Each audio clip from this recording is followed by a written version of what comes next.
Aujourd'hui, petit QCM pour tester si vous avez suivi jusqu'à présent. Il va y avoir une suite de questions-réponses. Préparez-vous à faire pause pour avoir le temps d'y répondre. Pour commencer, quelle solution peut ou peuvent représenter un nombre binaire?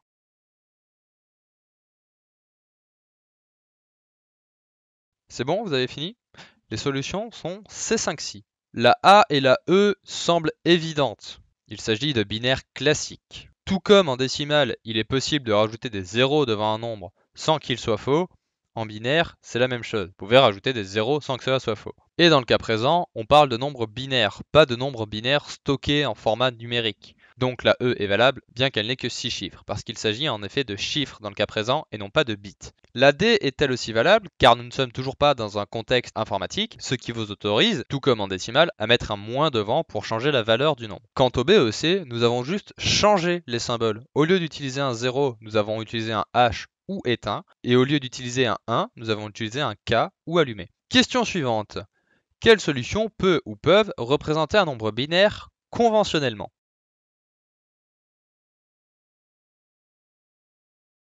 Les solutions sont donc celles-ci. En effet, contrairement aux réponses précédentes, la B et la C ne sont plus valides car conventionnellement, les deux symboles utilisés au format binaire sont le 0 et le 1. Passons à la troisième question. Quelle solution peut ou peuvent représenter un nombre binaire conventionnellement en informatique?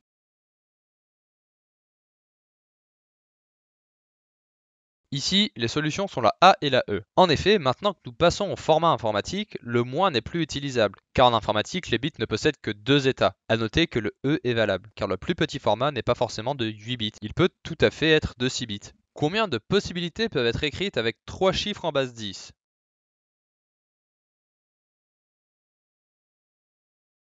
La réponse est 1000. En effet, nous pouvons aller de 0 à 999, ce qui nous fait bien 1000 possibilités. Même question, mais cette fois-ci en base 2. Donc, combien de possibilités peuvent être écrites avec 3 chiffres en base 2?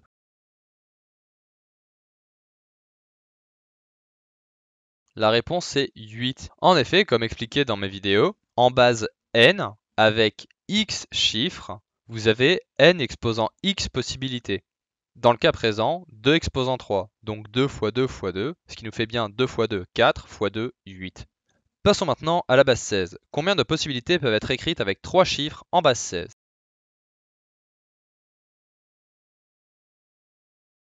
Comme précédemment, n exposant x, soit 16 exposant 3, soit 16 fois 16 fois 16. 16 fois 16, 256, fois 16, 4096. Pour finir, faisons un petit peu de conversion. Que vaut 42 en base 10, converti en base 16?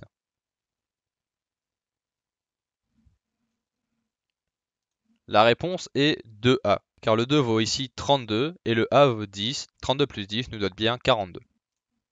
Que vaut 42 en base 10 toujours, converti en base 2?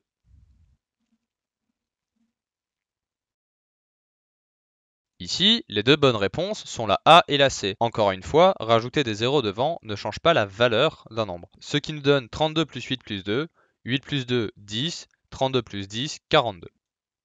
Enfin, que vaut 42 en base 2 sur 1 octet?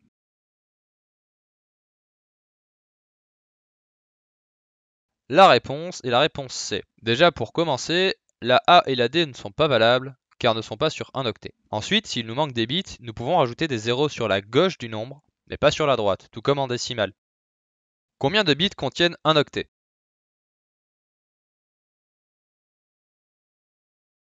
La réponse est 8. Combien de bits contient un byte?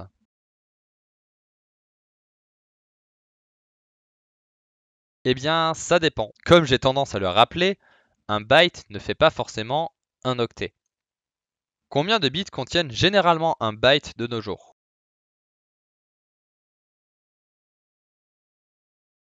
De nos jours, les bytes font généralement 8 bits. C'est d'ailleurs pour cette raison qu'il est souvent confondu byte et octet. J'espère que vous avez eu tout juste et apprécié ce QCM. Si c'est le cas, n'hésitez pas à vous abonner et je vous dis à demain.